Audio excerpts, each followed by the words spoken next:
एक और राजनेता हैं कन्हैया कुमार, जेएनयू से जेएनयू यूनिवर्सिटी प्रेसिडेंट रहे और वर्तमान में कांग्रेस के सीडब्ल्यूसी के मेंबर हैं। पिछली बार 2019 का लोकसभा चुनाव जब वो लड़ रहे थे तो वो सीपीआई की पार्टी से लड़ रहे थे और अलायंस की काफी बातचीत हुई, बट वो अलायंस टूट गई, अलायंस हुई नहीं और वहां आरजेडी ने भी अपने कैंडिडेट दिए और वो चुनाव का परिणाम सबको पता है। गिरिराज सिंह जी जो है वो इतने वोटों से 6 लाख से ज्यादा वोट उनको मिले और इतने बड़े मार्जिन से वो जीत गए। तो मेरा एक सवाल है कि कन्हैया जी अगर अब कांग्रेस के सिंबल पे आते हैं, चुनाव लड़ते हैं लोकसभा, तो आरजेडी उसको कैसे देखती है और उनको मदद करेगी या नहीं करेगी? क्योंकि इससे पहले जब उन्होंने कांग्रेस ज्वाइन की थी तो ये कंट्रोवर्सी आरजेडी और कांग्रेस के बीच में हुई थी इसको लेके और दोनों तरफ से काफी तनातनी आपके यहाँ से ये कहा गया है। देखिए, दो अलग अलग इसमें भी घटनाएं हैं। पहली घटना तो ये है कि जब हम चुनाव लड़ते हैं और खासकर जहाँ से आरजेडी चुनाव लड़ी है और दूसरे स्थान पे रही है, लगभग 4 लाख वोट उनको आया है, उनको हटाकर अगर आप कहें कि किसी एबीसी को आप टिकट दे दीजिए इसलिए कि वो बहुत अच्छा बोलते हैं, वो एक जेएनयू जैसे संस्था में अध्यक्ष रहे हैं जहाँ के वोटर की संख्या बेगूसराय कंस्टिट्यूएंसी की जनसंख्या से बहुत कम होगी, जहाँ की राजनीति बहुत अलग होगी, अगर वो आधार रहे और कोई क्लेम करे कि मुझे टिकट इसलिए दिया गया जाए कि हम इस कैंपस में चुनाव जीते हैं या हम बहुत अच्छा बोलते हैं, उसको पार्टी ने कैंडिडेट बनाया ना, सीपीआई पार्टी ने बनाया। पार्टी ने बनाया, लेकिन पार्टी को और सीपीआई का भी बेगूसराय के अंदर काफी अहम रोल रहा है। बेगूसराय के अंदर उनकी अपनी ऑर्गेनाइजेशन, वो क्लेम करते हैं कि सबसे बेहतर ऑर्गेनाइजेशन अगर बिहार में कहीं है तो वो नहीं, लेकिन नेता तो उन्होंने ऐसा दिया ना कि सीधा लेफ्ट से लेकर चला गया। गिरिराज सिंह के पहले जो एमपी थे वो भूतपूर्व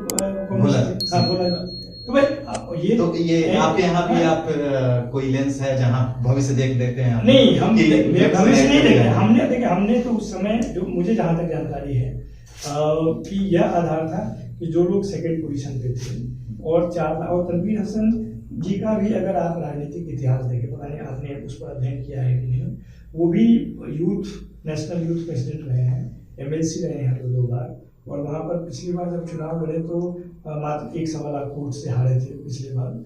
इस बार तो जो वोट मिला है, अगर मान लीजिए कि अगर आपका कहना सही भी है तो उनको बेगूसराय की जनता को अटैक करना चाहिए, इंडिपेंडेंट भी जीताना चाहिए।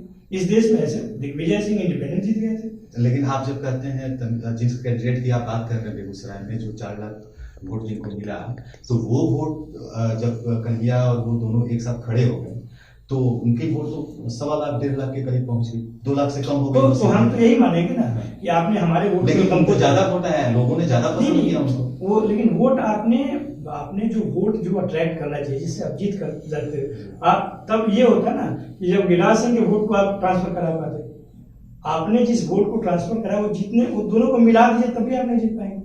अब देख लीजिए, लेकिन शायद अलायंस होते तो कुछ और कहानी होती, एक नहीं नैरेटिव जाता जनता के बीच में। लेकिन ये भी हो सकता था कि जिसको 4 लाख वोट आया है उसको आपने अगर टिकट नहीं दिया तो उसका भी निगेटिव, आप एक ही तरफ से क्यों सोचते हैं, उसका उल्टा भी तो प्रभाव पड़ सकता है। अभी के डेट में अगर कांग्रेस की तरफ से वो कैंडिडेट बनते हैं बेगूसराय से तो समर्थन आप लोग देंगे?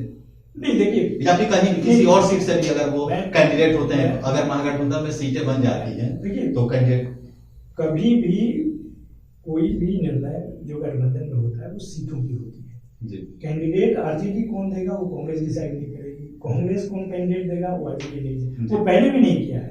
वहां पर पिछले बार का जो अनुभव है वो सिर्फ इतना ही है कि सीट हमारा है, हमारा ही रहेगा। जो सेकंड में है और जिसका वोट की संख्या इतनी है उस पर हम दूसरे को नहीं लगा सकते। तो असहज, मतलब कन्हैया कुमार को लेकर असहजता आरजेडी? बिल्कुल नहीं। अच्छा, आप कहेंगे प्रशांत किशोर को लेकर हम असहज हैं, कन्हैया कुमार को लेकर असहज हैं, ये तो एक तरह की फिर धारणा हो गई है। हम मानते हैं आम जनता के बीच हम भी जाते हैं। हमें भी आप तेजस्वी जी का जो 2020 का चुनाव अभियान देखिए, एक दिन में 20 अभियान उन्होंने किया। हर एक सभा में जो लोग देखते थे पूरा मीडिया कवर कर रहा था कि ये भीड़ नहीं है, जनसैलाब है। वही देखकर तो लोगों को लगा कि सरकार आना भी बन रही थी और किसी खास माध्यम से उसको रोक दिया।